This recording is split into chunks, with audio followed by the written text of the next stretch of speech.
É impressionante como que os maiores escândalos, os mais perigosos para o PT, para a esquerda e para o Lula são justamente os escândalos que a imprensa finge que não existem. E a imprensa agora está fazendo um esforço fenomenal para fingir que não aconteceu um escândalo da denúncia da delação do ex-chefe de inteligência do Hugo Chávez, Carvajal, El Pollo, como é conhecido, de como o PT e o Lula receberam dinheiro de corrupção durante as suas campanhas da Venezuela para cá e até do narcotráfico. Tem uma jornalista no Brasil, que é a Lisa Robson, que investiga essa situação, que entendeu a gravidade disso e já investiga esta denúncia, né, do Carvajal desde antes dele ser transferido para os Estados Unidos, quando ele ainda estava na Espanha.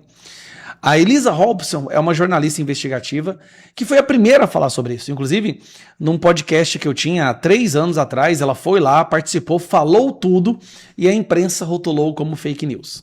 Pois agora que saíram esses novos documentos, e também na imprensa latino-americana, menos da brasileira, mas na imprensa latino-americana que saiu sobre essa denúncia, ela participou de uma live com a Ludmila Lins Grillo, que todo mundo conhece, que é uma juíza brasileira que está exilada no Brasil, nos Estados Unidos, justamente porque ela denunciou os crimes do Alexandre de Moraes e do STF. Mas só escuta isso daqui para você entender a gravidade e por que a imprensa está se esforçando tanto para colocar isso em silêncio. Agora tivemos a notícia de que ele decidiu apresentar documentos e provas de que a PDVSA financiou PDVSA é meio que a Petrobras, é a estatal petrolífera da Venezuela, tá? Legalmente a campanha de Lula no Brasil. Eles me autorizaram a conversar diretamente com o Carvajal, por meio eletrônico. Então nós começamos a nossa conversa por meio eletrônico. Obviamente que toda a conversa, a única condição é que ela estava sendo monitorada pelo governo americano. Eu fiquei muito feliz porque, para mim, é uma segurança, né? Mostra ali, é bom que eles acompanhem toda a minha conversa, as minhas perguntas com ele, porque justamente me sinto bem, né? Em saber que eu não preciso me defender, que eu estou fazendo uma coisa correta e às claras, porque eles mesmos estão acompanhando. Então, cada pergunta e cada resposta dele nessa conversa que eu tive agora diretamente com ele, que para mim já foi, como você disse, subir um degrau.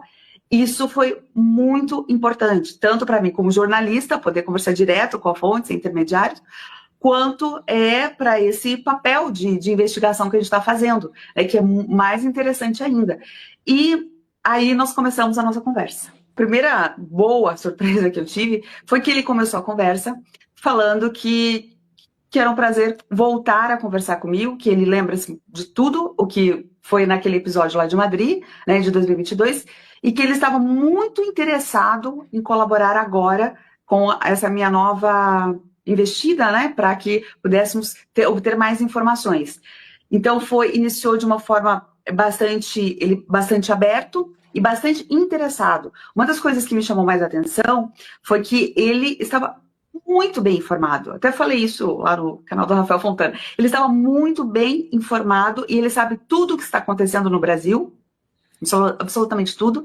Ele acompanha todas as informações e principalmente toda a pressão que está acontecendo em relação ao secretário Marco Rubio e também Alexandre de Moraes. Então, ele sabia... Poderia dizer para a gente mais ou menos a visão dele sobre isso que está acontecendo no Brasil?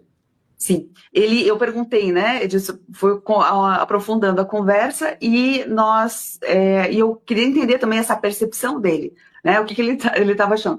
E ele continua, ele insiste, né, que Lula é um criminoso como Nicolás Maduro. Vocês ouviram essa parte? Vamos voltar aqui só um pouquinho. O que o Carvajal falou do Lula? É um criminoso como Nicolás Maduro. Ele insiste, né, que Lula é um criminoso como Nicolás Maduro. Esse aí, que falou que o Lula é um criminoso como Nicolás Maduro, é o Carvajal, que está condenado a 20 anos de prisão por narcotráfico, narcoterrorismo. Era o braço direito do Hugo Chávez e foi responsável por mandar dinheiro de corrupção da Venezuela para partidos e líderes de esquerda e da extrema esquerda na América Latina. A Venezuela, através da corrupção e do narcotráfico, ajudou a eleger os principais nomes da esquerda na América Latina. Dentre os nomes estão Lula, Kirchner, tá lá Gustavo Petro, vários outros, né, Evo Morales. Mas ele fala que Lula é tão criminoso quanto Maduro. E tem uma coisa, ele tem provas. Ele diz que tudo que ele tá falando ele consegue provar. Você imagina uma coisa dessa, cara? Se fosse com Bolsonaro um negócio desse, o Brasil tinha a imprensa brasileira tinha parado, tá? Com Lula, nada. Jornal Nacional não fala nada. Fantástico, não fala nada. Eu não vi uma matéria no Estadão nem na Folha de São Paulo. Só que o cara tá na justiça, tá preso nos Estados Unidos e o Departamento de Justiça dos Estados Unidos está tendo acesso a essas informações e vão usar isso para mais sanções contra o Lula. Agora você imagina uma Magnitsky contra o Lula. Cara, esse povo não tá entendendo. Todos os crimes dessa facção criminosa chamada PT virão à tona e eles serão responsabilizados por tudo que eles fizeram. Não pela justiça brasileira, infelizmente. Quem sabe um dia, né? Por enquanto, vai ser pela justiça dos Estados Unidos.